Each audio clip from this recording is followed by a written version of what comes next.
Hello, bienvenue dans cette vidéo. Nous allons ensemble voir trois façons différentes de déployer une application Angular sur AWS.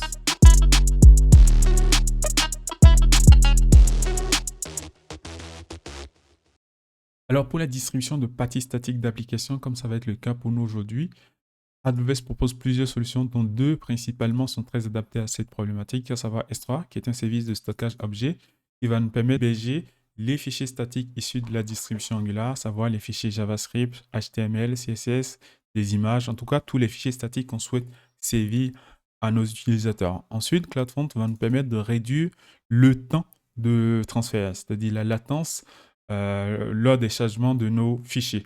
Donc pour faire simple, S3 nous permettra, disons par exemple, d'héberger nos fichiers à Paris. Et lorsqu'on a des utilisateurs à travers le monde, d'Asie, des États-Unis, CloudFront va nous permettre de réduire le temps de chargement de ces fichiers. Enfin, on verra Amplify, qui est une plateforme qui va nous permettre d'automatiser le processus de déploiement de cette application. Alors pour ce déploiement, nous, on va générer une petite application Angular. Donc pour cela, on a besoin de Node et de NPM d'installer. Si vous ne les avez pas encore installés, il faudra les installer avant de continuer. Et on va installer également le CLI d'Angular qui va nous permettre de générer facilement une application Angular. Donc je précise ici la version Next parce que j'ai envie de tester. Donc ce n'est pas la version stable. Mais la version ici ne change rien du tout à la problématique. Par exemple, ici 20.00 Nest 5. Et donc, pour créer une application Angular, c'est très simple. Il faut faire ng-new my application, par exemple. Donc, ng-new, le nom de mon application. Donc, je l'ai appelé my application. Il me demande de choisir la nature des fichiers de style. Donc, ici, on ne va pas en faire. Donc, le choix importe peu. Tout comme le server-side rendering. Donc, je vais attendre la fin de l'installation des paquets et la création de l'application. Une fois que l'application est créée, donc je vais me rendre dans le dossier. Ce qu'on va faire dans un premier temps, c'est qu'on va lancer le serveur de développement en local pour tester, voir à quoi ressemble l'application en local avant de la déployer sur AWS. Donc voilà, c'est une application simple, c'est le squelette de base d'une application Angular. Donc je vais arrêter le serveur de développement et je vais exécuter la commande qui va me permettre de générer les fichiers de distribution, qui sont les fameux fichiers statiques qu'on va déployer sur S3. Donc, Angular les a générés dans distribution My Application. Et donc, on va voir ici. Donc, il y a plusieurs fichiers, mais en l'occurrence, les fichiers qui nous intéressent aujourd'hui pour le déploiement de notre site se trouvent ici dans Browser. Donc, Browser. Et donc, on va aller voir. Ce sont ces 5 fichiers qu'on va déployer sur AWS. Donc, les autres fichiers sont là pour d'autres raisons qu'on ne va pas forcément aborder aujourd'hui ici. Donc, dans la suite, on va déplacer juste ces fichiers sur S3 et on va continuer. Alors maintenant, nous allons nous rendre sur S3 pour créer ce qu'on appelle un bucket. Donc, c'est comme un petit dossier dans lequel on va héberger nos différents fichiers. Donc, moi, je vais l'appeler ma application Angular 21. Donc, si ce nom n'est pas disponible, il faudra le changer, préfixer, suffixer par quelque chose pour qu'il soit unique. Et une fois que c'est créé, donc je vais juste mettre les fichiers qu'on a vus tout à l'heure qui sont dans le browser. Donc, je vais juste les glisser et déposer ici directement. Donc, voilà. Et télécharger. Donc, une fois que les fichiers seront téléchargés dans S3, voilà, terminé. Donc, désormais, tous mes fichiers statiques sont dans S3. Donc, pour que AWS et S3 comprennent qu'il faut servir ces fichiers de manière statique, on va aller dans Propriétés et complètement en bas ici, on a ce qu'on appelle Static Web Hosting qu'on va activer. Donc, juste l'activer là. On va laisser les propriétés juste ici. On va préciser que par défaut, quand rien n'est précisé dans l'URL, il faut servir le fichier index.html. On va enregistrer. Donc, avec cela, S3 nous génère une URL qu'on va utiliser, qui ne fonctionne pas actuellement, pour accéder au fichier.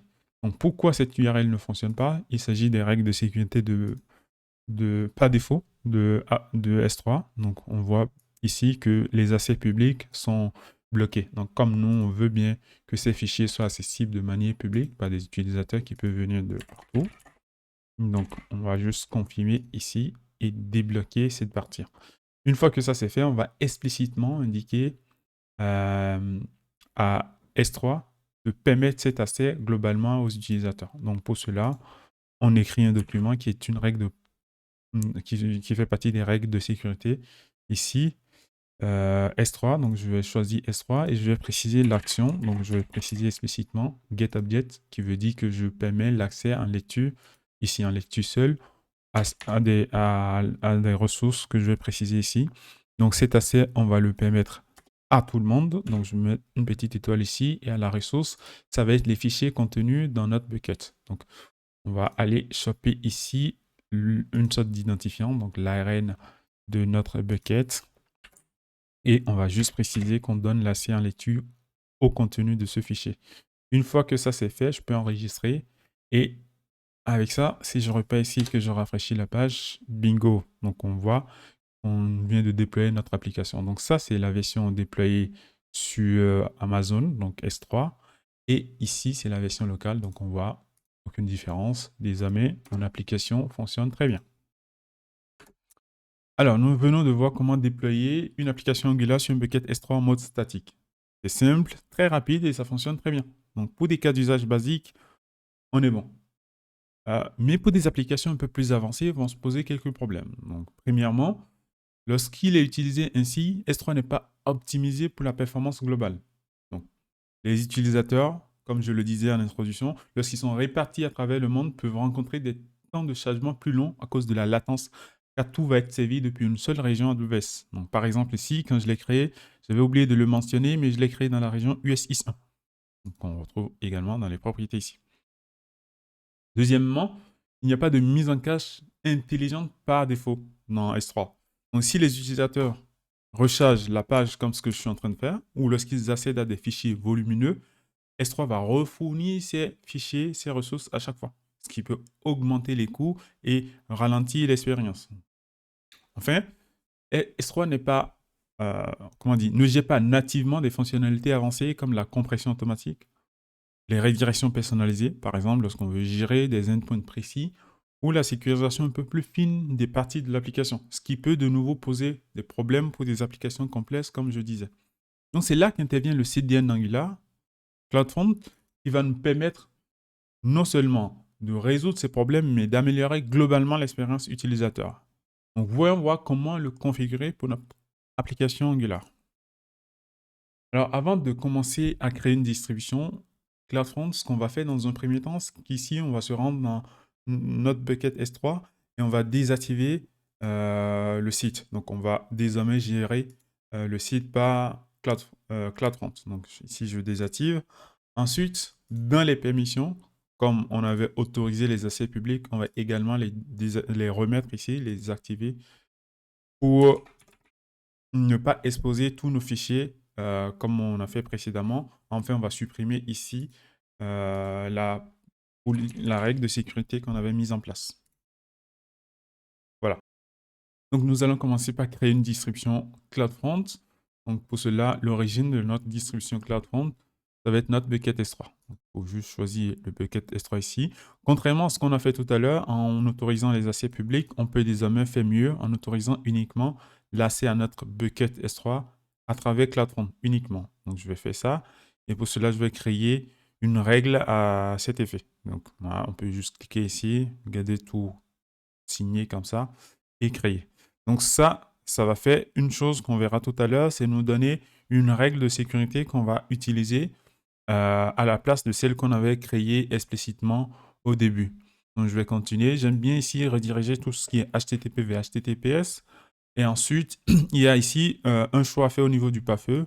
Donc si je choisis d'activer le pare-feu, ça va me coûter un peu. Donc pour la démo, je vais désactiver. Donc, et enfin, il y a ici, comme on est sur une application Angular, tout comme on a fait tout à l'heure, on doit mettre le fichier ACP par défaut lorsque l'utilisateur ne précise rien. Donc, ça va être index.html. Donc, ça, c'est fait. On peut cliquer juste sur la distribution. Donc, la création de la distribution peut prendre un peu de temps. En attendant, on va aller renseigner les règles de sécurité. Donc, on retrouve ici, on peut juste copier cette politique et aller dans notre bucket S3. Donc, c'est exactement ce qu'on a fait tout à l'heure.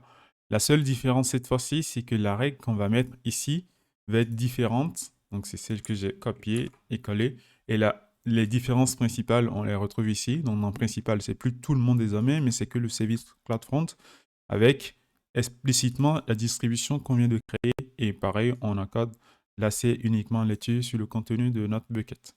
Donc, ça, c'est fait. Je peux enregistrer ici et fermer. Donc, je vais attendre ici la fin du déploiement. Donc, qui est ici, qui peut prendre quelques minutes. Alors, ça a pris quelques minutes, disons 3-4 minutes, peut être déployé.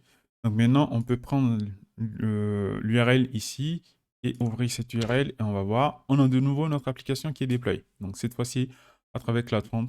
Et ici, la distribution Angular, comme on va voir, n'existe plus. Donc je vais fermer cette fenêtre. Donc ici, on a toujours notre version locale que j'avais arrêtée. Donc je vais profiter pour fermer cette fenêtre.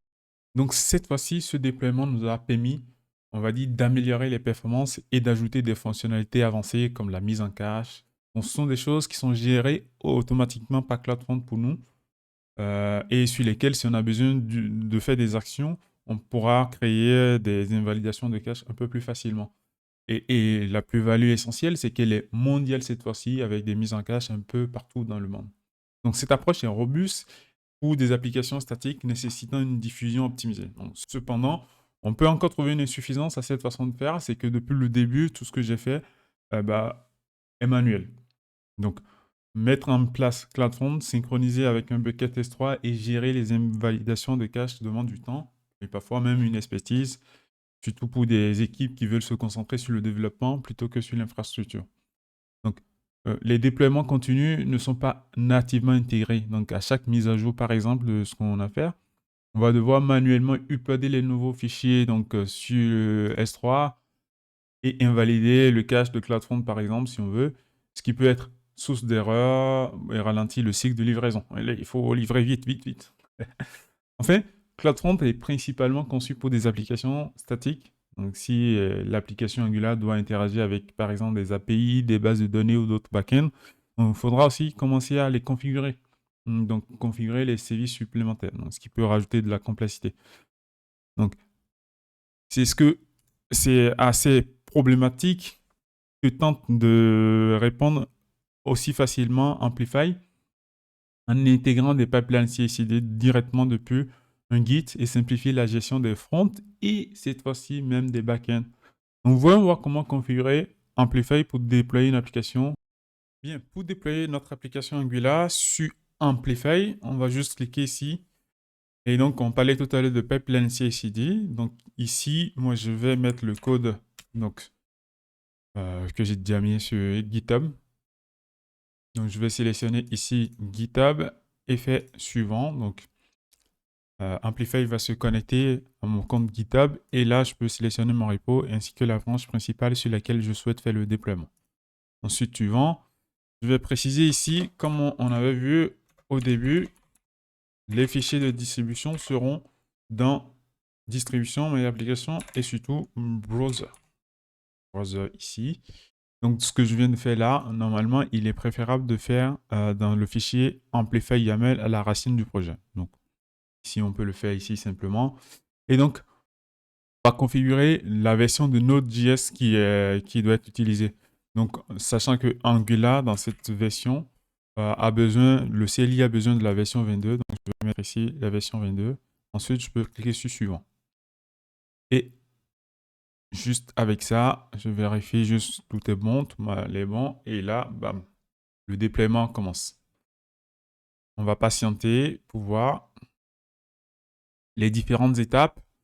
Donc, notamment, on voit que directement, on a lancé une pipeline ici qui va permettre de déployer l'application. Donc là, on voit que je n'ai pas d'autre chose à faire que d'attendre la fin de cette pipeline qui peut prendre quelques secondes, notamment pour installer les paquets Node.js, faire la commande de build qu'on a vu tout à l'heure, ainsi que le déploiement final. Donc, à partir de cette étape-là, le reste est automatisé. On peut aller prendre un café. Voilà, donc on voit que le build est passé, ainsi que l'étape de déploiement. Donc, au total, ça a pris environ 2 minutes pour cela. Et on peut juste cliquer sur le lien ici proposé et bingo, comme d'habitude. On va retrouver une nouvelle fois notre application. Donc cette fois-ci, déployée par Amplify. Donc ici, on avait la version déployée par CloudFront et maintenant la version déployée par Amplify.